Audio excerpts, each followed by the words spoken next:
مجلس اتحاد المسلمین کے معزز حضور و معتمدین و اراکین، محبان مجلس اتحاد المسلمین، اضلاع سے تشریف لائے آپ تمام ذمہ دار حضرات کا میں دل کی گہرائیوں سے خیر مقدم کرتا ہوں اور امید کرتا ہوں کہ آپ کا حیدرآباد میں قیام اس میں کوئی آپ کو تکلیف نہیں ہوگی، اور الحمدللہ ایک لمبے عرصے کے بعد دارالسلام کے جلسے رحمت اللہ علیہ صلی اللہ علیہ وسلم میں آپ تمام نے شرکت کی، اور الحمدللہ یہ آپ تمام سے دوبارہ ملاقات ہو رہی ہے۔ میری آپ تمام سے ہی گزارش ہے کہ ووٹر لسٹ کا کام چل رہا ہے، اور ووٹر لسٹ کے کام اس کو آدھار کارڈ یا کوئی راشن کارڈ یا ڈرائیونگ لائسنس سے اس کو منسلک کیا جا رہا ہے۔ تو میری آپ تمام سے ادباً گزارش ہے، کیونکہ تلنگانہ ہو یا آندھرا ہو، ایک سال کے اندر اسمبلی کے الیکشن ہونے والے ہیں، اور اس لیے بہت ضروری ہے کہ ووٹر لسٹ میں ہم اپنے ناموں کا اندراج کروائیں۔ تو میری آپ تمام صدور و معتمدین سے، ذمہ داروں سے گزارش ہے کہ آپ اس پر خاص توجہ لیجئے، اور خاص طور سے جہاں پر ہمارے مجلس کے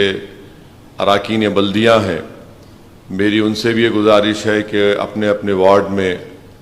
وہ اپنی ووٹر لسٹ کو صحیح کروائیں، کیونکہ آئندہ جو بلدیہ کا، اسمبلی کا اور پارلیمنٹ کا الیکشن ہوگا یا ضلع پریشد کا جو بھی ہوگا، ہو سکتا ہے کہ اس کی ایک ہی ووٹر لسٹ بن جائے۔ تو اس لیے ضروری ہے کہ یا تو آدھار کارڈ اگر نہیں ہے کسی کے پاس، اگر آپ آدھار کارڈ نہیں بھی دینا چاہ رہے تو ڈرائیونگ لائسنس ہے یا ریشن کارڈ ہے، اس میں 7-8 ڈاکومنٹس ہے، اس سے آپ نام کے ساتھ اس کا منسلک کرا دیجئے۔ دوسری بات آپ سے عرض کرنا ہے کہ جہاں پر مجلس کے اراکین بلدیہ ہیں، میں حیدرآباد میں بھی کہا ہوں، یہاں بھی کہہ رہا ہوں کہ آپ کو عوام نے ووٹ ڈال کر کامیاب کیا تاکہ آپ ان کی خدمت کریں، ان کے لیے آسانی پیدا کریں، ان کی تکالیف کو دور کریں، اپنے وارڈ میں آپ ترقیاتی کام کو کروائیں۔ اللہ نے اور عوام نے آپ کو اس لیے منتخب نہیں کیا کہ آپ عوام کو تکلیف دیں، یا پھر آپ عوام کو ناجائز طریقے سے اپنے عہدے کا استعمال کر کے آپ پیسے کمانے کا طریقہ اختیار کریں۔ میں اگر کوئی پیسے کماتا ہے تو میں اس کے مخالف نہیں ہوں، مگر کسی پر زور زبردستی کر کے، کسی کو بلیک میل کر کے، ڈرا کر پیسے حاصل کرنا یہ بالکل ٹھیک نہیں ہے، غلط ہے، ظلم ہے۔ تو میری آپ تمام معزز اراکین بلدیہ سے گزارش ہے کہ مجھے یقین ہے کہ آپ اس طرح نہیں کر رہے ہوں گے، مگر اگر کہیں ایسا ہو رہا ہے تو میری آپ سے گزارش ہے کہ آپ اپنے آپ کو صحیح کر لیجئے، اور مجھ کو فیصلہ لینے پر مجبور مت کریے، کیونکہ ایک بات یاد رکھیے، وہ دن چلے گئے کہ ہم جب کسی اراکین بلدیہ کی غلطی کو معاف کر دیتے تھے یا آنکھ بند کر لیتے تھے۔ میں اس بات کے لیے تیار ہوں کہ میری اس مقام پر پوری مجلس کی یونٹ ویک بھی ہو جاتی ہے، تب بھی میں فیصلہ لینے کے لیے تیار ہوں اگر کوئی غلط کام ہوگا۔ تو اس لیے میری آپ تمام سے گزارش ہے کہ اس بات کا خاص نوٹ لیجئے،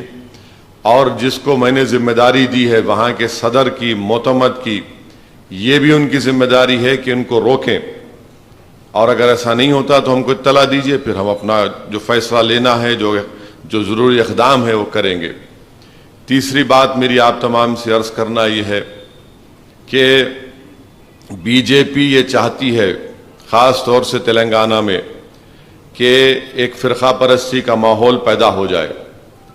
ہندو اور مسلمانوں میں ہمیشہ ایک ٹینشن بنا رہے، کسی ایک مدعے کو لے کر، کسی ایک بات کو لے کر اس کا بتنگڑ بنانا بی جے پی یہ چاہتی ہے، ان کو اس سازش میں ناکام کریے۔ مگر اس کا ہرگز یہ مطلب نہیں ہے کہ اگر کوئی آپ کے کلے پہ ایک تھپڑ مارا تو دوسرا کلہ آپ دے دیں گے۔ اس کا مطلب یہ ہے کہ آپ ان کو اس سازش میں ناکام کریں گے، اور آپ ان سے بہتر اور مؤثر طریقے سے قانون کو استعمال کر کے ان کی اس سازش کو ناکام کریں گے۔ وہ جیسا چاہ رہے کھیلنا ہم نہیں کھیلنا، ہم اپنے گراؤنڈ پر میچ کھیلنا چاہیے۔ وہ چاہ رہے ہیں کہ اس طرح سے کھیلا جائے، نہیں تو یہ بی جے پی پوری کوشش کرے گی۔ تلنگانہ میں ان کے پاس اب کچھ رہا نہیں، بہت پکار لیے، بہت پیدل چل کے دیکھ لیے، صرف غم کے پینڈلاں اور صرف خالی پیدل چل رہے ہیں، کچھ ہو رہا نہیں، کچھ سمجھ میں نہیں آ رہا ان کو کہ اب کیا کرنا چاہیے۔ تو ہر تھوڑے دن کو آپ دیکھیں گے کہ کوئی بھی ان کا لیڈر آتا ہے تو جیسا حیدرآباد پہنچ کر گنڈی پیٹ کا پانی پیتا اس کے پیٹ سے نکلتا اویسی اور مجلس۔ تو ان کے پاس کچھ بھی نہیں ہے دکھانے کو سوائے اس کے کہ ہندو اور مسلمان میں ٹینشن پیدا کیا جائے کہ یہاں پر اولڈ سٹی پاتا بستی کو سرجیکل سٹرائک کریں گے، فلاں کریں گے۔ کوئی سرجیکل سٹرائک یہاں ہونے والا نہیں ہے، انشاءاللہ تعالی دوبارہ یہ شکست کھائیں گے اس علاقے سے وہ لوگ، آپ دیکھیں گے۔ اور مجھے پورا یقین ہے کہ تلنگانہ میں بھی بی جے پی نمبر 3 پر ہی رہے گی۔ اب جو دوسرے اور پہلے نمبر پر ہیں یہ ان پر منحصر ہے کہ وہ اپنے پوزیشن کو برقرار رکھ لیں 1 اور 2 کے، اور اگر وہ یہ سمجھ رہے ہیں کہ نہیں ہم ہی ہیں تو ہم کہاں جائیں گے، تو آپ یاد رکھو غرور تکبر میں اگر آپ ڈوب کے رہیں گے تو تاریخ یہ بتاتی ہے جو 1 تھے وہ 3 ہو گئے،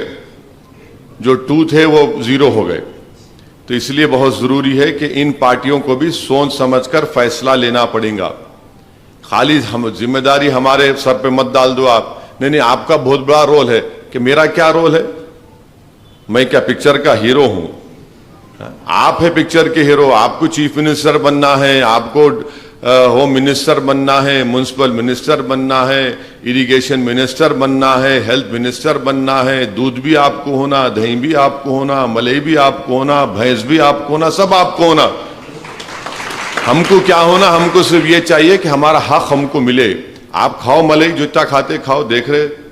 مگر اردو کی دوسری سرکاری زبان کا مسئلہ ہے، اردو سکولز کا مسئلہ ہے، پولیس کا صحیح رویہ ہونا چاہیے، ہمارے وارڈ میں ڈیولپمنٹ ہونا چاہیے، یہ ہمارے مدعے ہیں۔ تو ان مدعوں کو اٹھانے کی ذمہ داری مجلس کے ذمہ داروں کی بھی ہے، اور آپ اپنے علاقے کے مدعوں کو، عوام کی تکالیف کو اٹھانے میں کسی بھی قسم سے آپ تکلف مت کریے۔